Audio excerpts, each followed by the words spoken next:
Today on episode 36 of the Play Guitar Podcast, it's all about getting back into guitar. Here are the most important things to consider when you're coming back and you want to be successful. Also, I've got listener feedback, so stay tuned.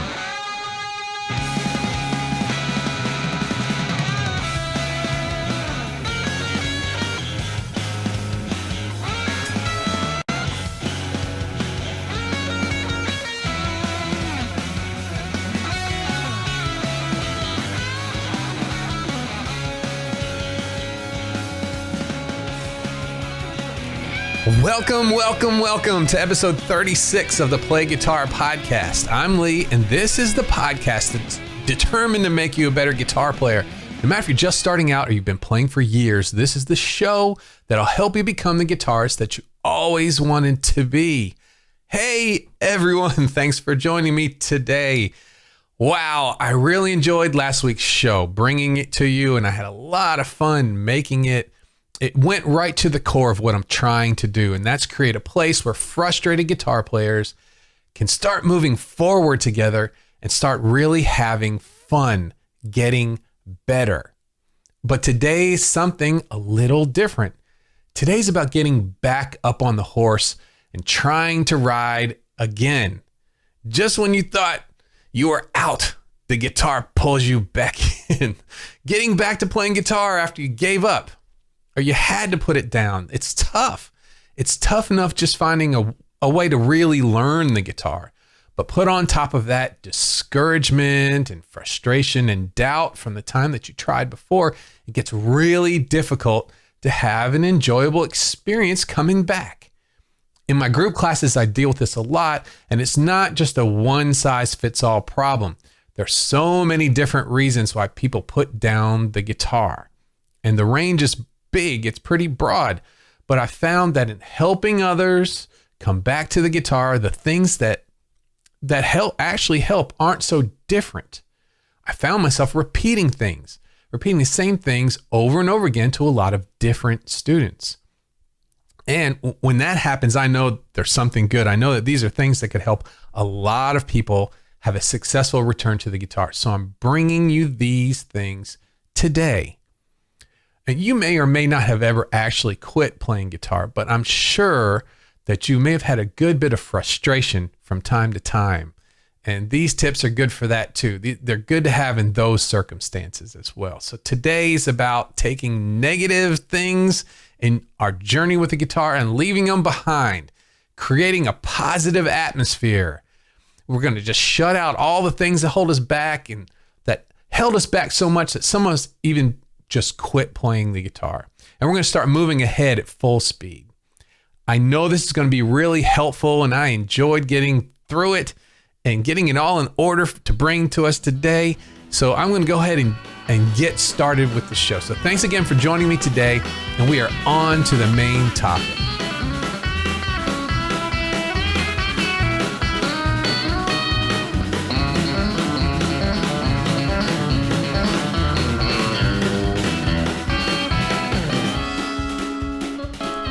Getting back into guitar.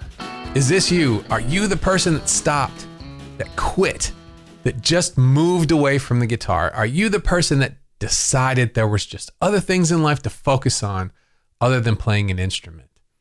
And was it a clean break? Did you just forget about the guitar completely, never to return again? Or over time, was there something that was still there? Did you get those feelings that music needed to be a part of your life? Did you still feel the call? If so, if you still feel the call to play guitar, you are not alone. But as we all know, getting better at the guitar, it can be frustrating and very time consuming if you don't approach it just the right way. You want to get back into it, but in a different way this time. This time you want to do it right. This time you want to be successful. You want to have all the joys that playing an instrument can bring to your life without having all of the frustration. How does that happen? How do you do that? How do you make the guitar a big part of your life, be successful at it, and avoid all those pitfalls that you fell into before? And you may not even be a beginner. You might be someone who was playing for a while and quit, and you remember a good bit of that. Or you might be that one who was a beginner, you might be better off just starting from scratch again. Well, today I'm going to show you how to get back into the guitar the right way. I'm going to go over my 7-step process to a successful return to the guitar. And it doesn't matter, no matter where you are on the guitar playing scale. So here's the steps I'm going to cover today. Number 1 is dealing with discouragement. Number 2 is determining what it was in the first place that pulled you away from guitar. Number 3 is evaluating where you are. Number 4 is getting real about what you want from the guitar. Number 5 is getting real about the time you have to spend on the guitar. Number 6 is getting support. And number 7 is dealing with others. So usually at this point in the show, I like to share something that I've gone through that relates to what I'm trying to help with. I know for me, it always helps me when I'm learning something new if I can see how somebody dealt with or overcame the same problem. So I think it's important, if I'm going to try and help someone through a certain problem, that I share a bit of what I've gone through, some experiences that I've had, and hopefully someone else can relate to them. And I've done that for most every show that we've had, and it's very fun for me to put into words the personal reasons why I have a strong opinion on something. I get to revisit things in my life that I don't normally think about. But today was surprising. I'm a little surprised. This one was a little bit tougher to talk about than the others. It's not particularly a funny story, and it deals with a time that I had big decisions in my life. It was a complete change in my life, and it was a wonderful change, but it wasn't an easy one. The situation was that I had started a family. So you might say, oh, that's awesome. What's the problem with that? Well, the problem is, at the time, I was traveling a lot. I was gone a lot. I wasn't what you would call on a tour, but I was doing like 3 to 4 night runs in different parts of the country on a periodic basis. And sometimes I would be gone for up to like 2 weeks at a time. And during this time, I learned a few things. I learned that I loved playing music for people, and it was so much fun. But I also learned that I didn't particularly like the rest of the day. The traveling, the being so far away from home, the questionable hotel room, not to mention that, playing and traveling as a sideman, it's not very steady money. It's very here and there. So that was a little difficult. So starting my family became very important to me. So I had a disconnect. I had what I was wanting to do and what my life was at the time.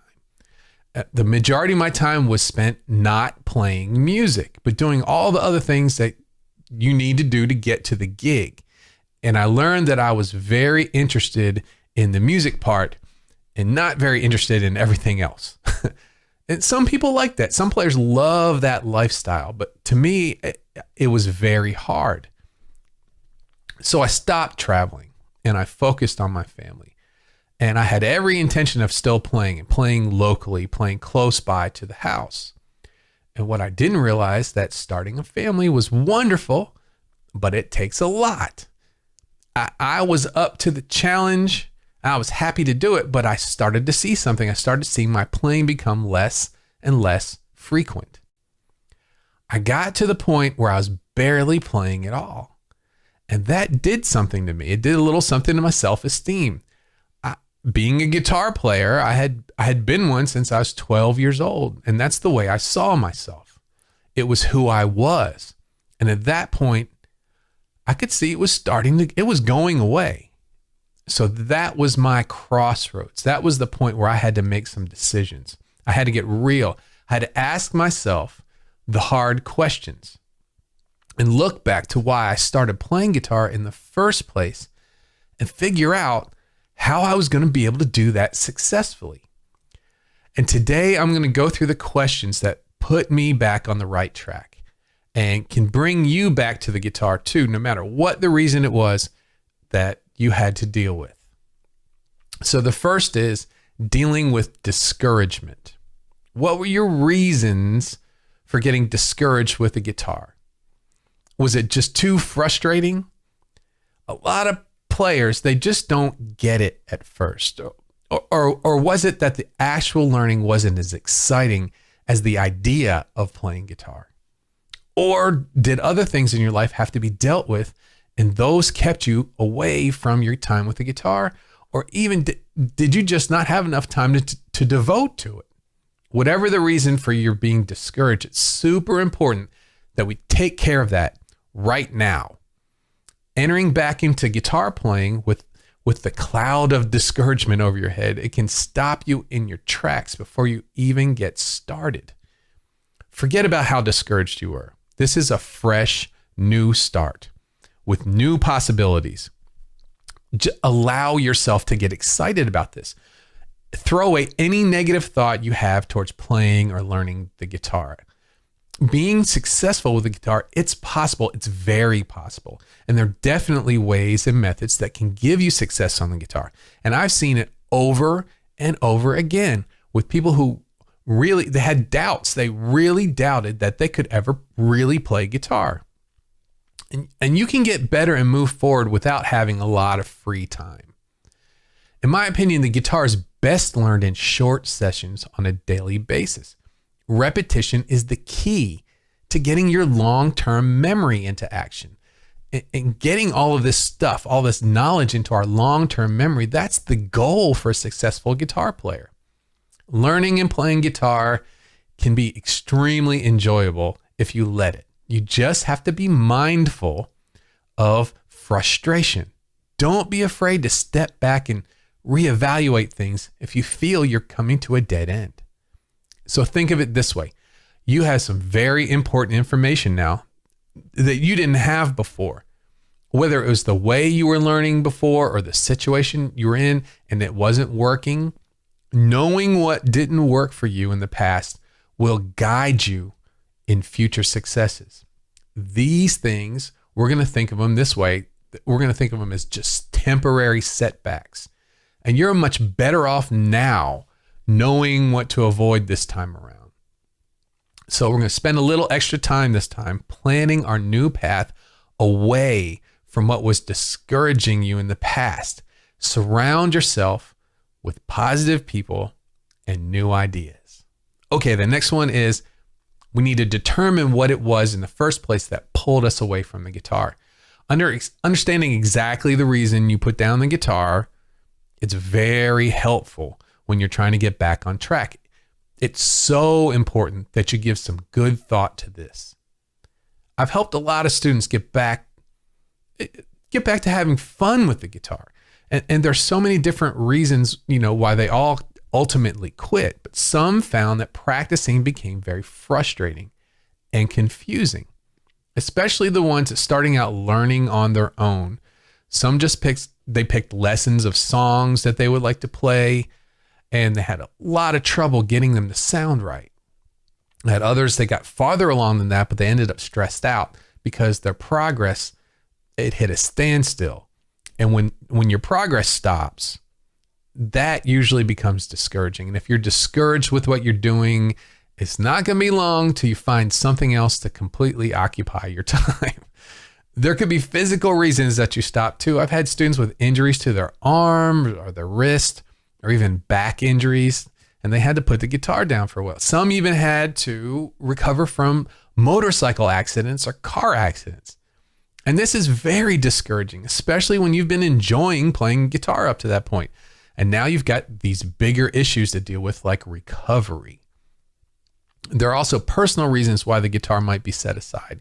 You have to take on extra work at your job, or you have a new member of your family, or it could be small things that pull you away, like a vacation, or you've had to you didn't have to, you volunteered for a position and you had to focus on it at that time.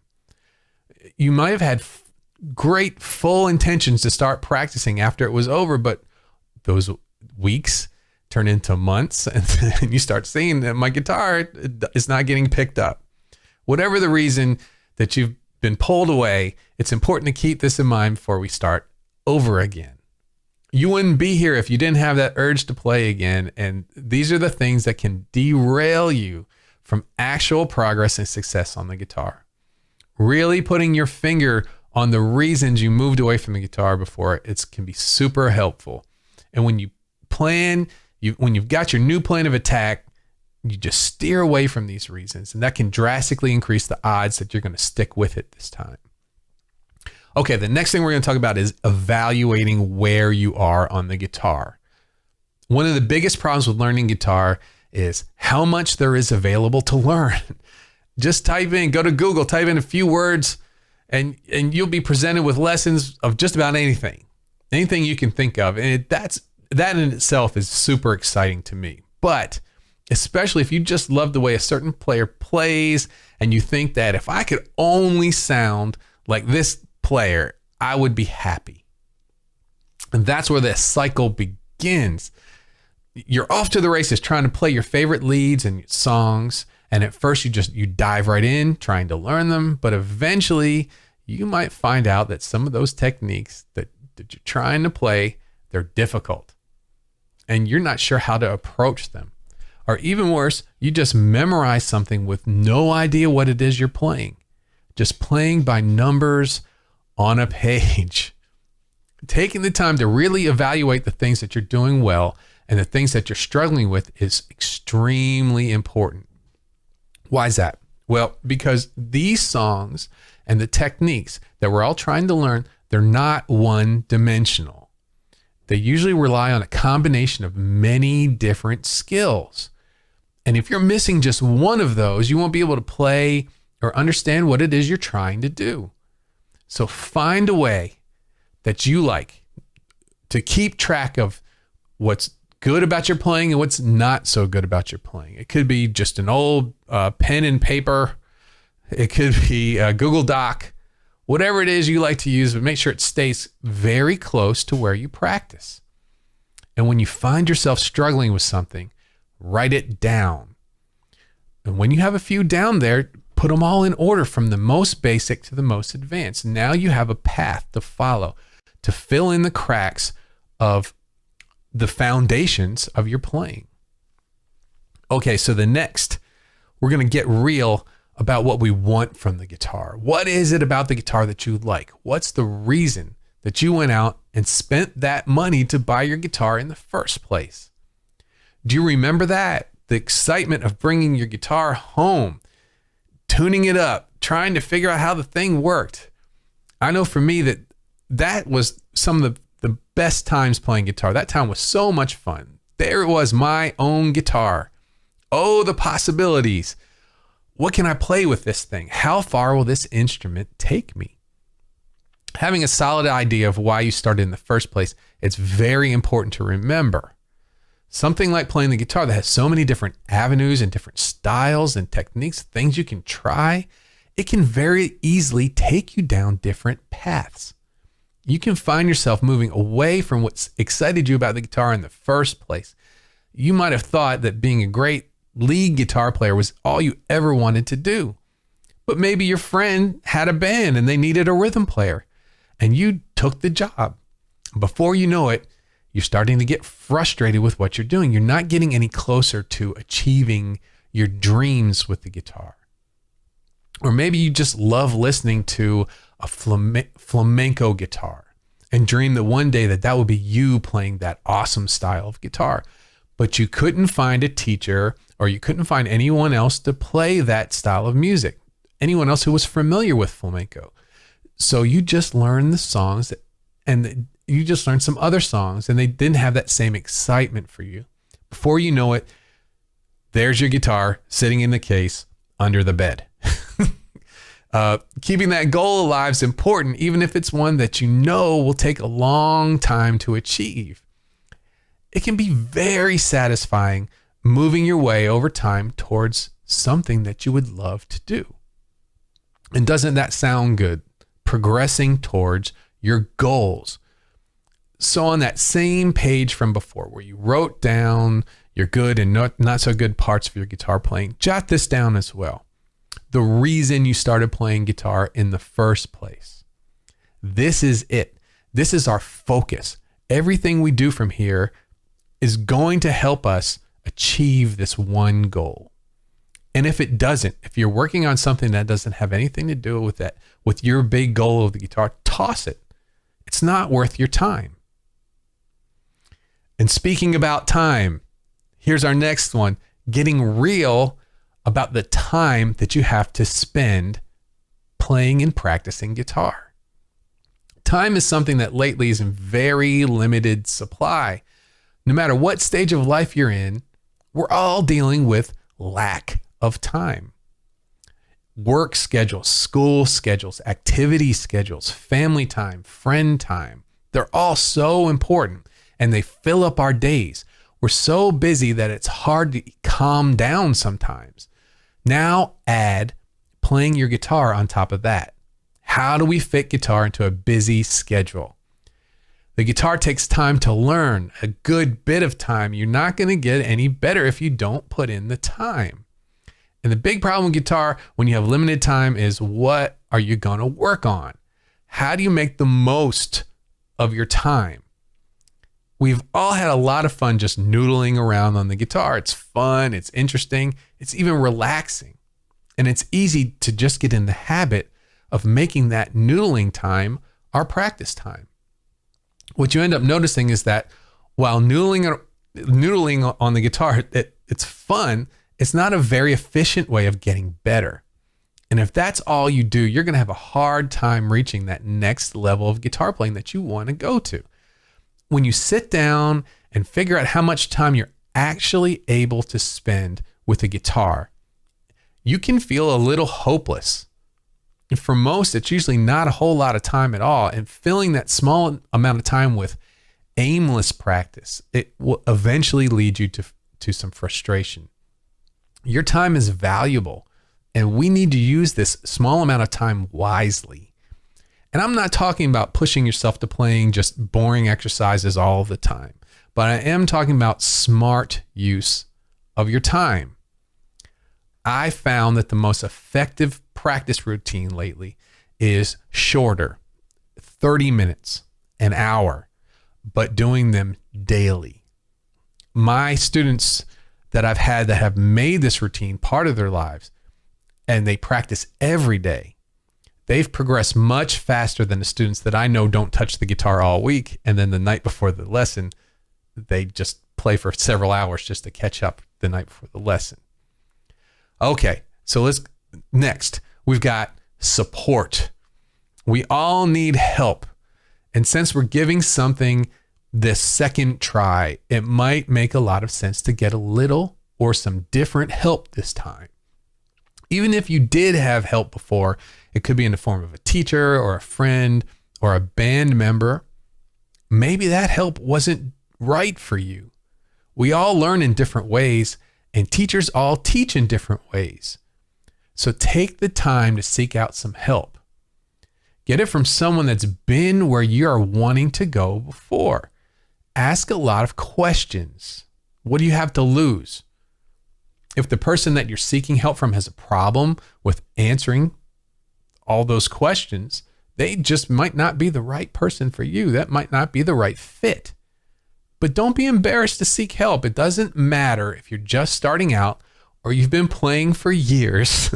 This is always someone that you can learn from. So being a successful guitar player, it's being a lifelong learner. Learning the guitar, it doesn't have to end. There's always something new to learn or a new technique to try. Okay, the last one. This is the tricky one. Dealing with others. This is always a tricky situation, especially if how you feel as a guitarist depends on approval from others. People in your life can run the range from very wonderful all the way to very difficult. And a lot of times, some just don't understand why you feel the need to play guitar in the first place.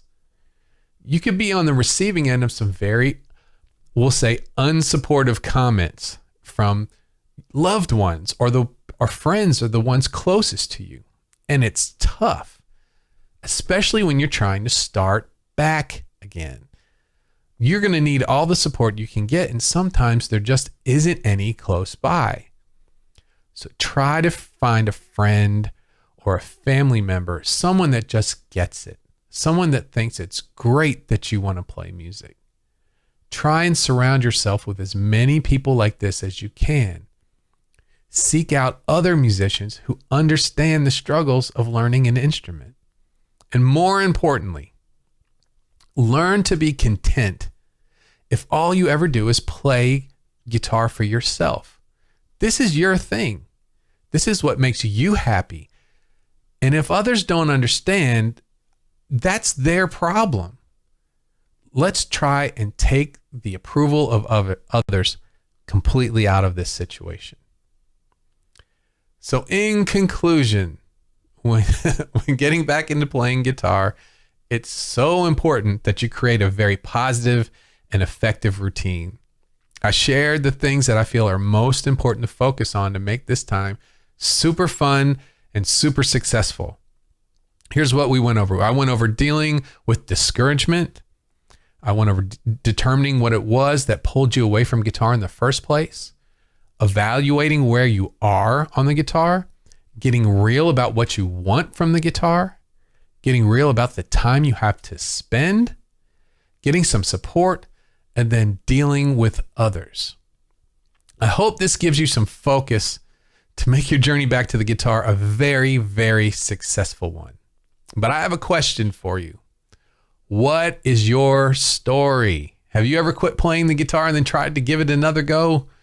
We would all love to hear about your journey back to having fun with the guitar. Just let us know in the show notes over at playguitarpodcast.com/episode/036.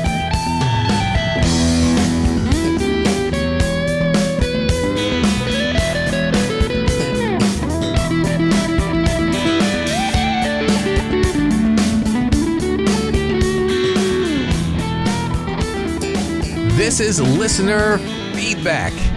This is where if you've got a comment or a question that I can help you with, I will try my best to help you. To get in touch, you can always email me at feedback@playguitarpodcast.com. You can tweet at me at playguitarpdcst. Use the comments on the show notes page or use the contact form on the site. Hey, this has been fun. I really enjoyed bringing this to you. It's not, some of it's negative, but it's fun knowing that I can help some people get through some frustrating times. And so let's go ahead and talk about an email that I got. I got an email from CK today, and he just said he just started listening and helped a lot, and he's been playing by ear. And this is kind of giving him a good direction to go into. We talked about direction earlier today. So thank you, CK. Thank you for the email. I sure appreciate you getting in touch. And I'm glad this is helping out. And please get back in touch with me and let me know how your progress is going on the guitar. On Twitter, we heard from Carlos. And he says hi to the Play Guitar podcast universe. So hi to everyone from Carlos. And he wants to know if it's possible to mix styles, some different styles in his own playing. And one was Tommy Emmanuel, Nile Rodgers, and he had another one there. And yes, it's very possible to mix different styles, different players that really have nothing to do with each other. It's very possible. But the key is to start with just one style first and really get to know it as well. I'd say start with the Nile Rodgers first, the funk guitar. And study that like crazy. Study his chords, study the rhythms that he used. And then once you have a good handle on that, add another one. Start working on the Tommy Emmanuel, which is the more a finger style guitar, and getting that thumb, doing the bass notes and all those kind of things. Work on the others over time. And when you have a good grasp of them, take the things that really resonate with you and add them to your own playing. Okay?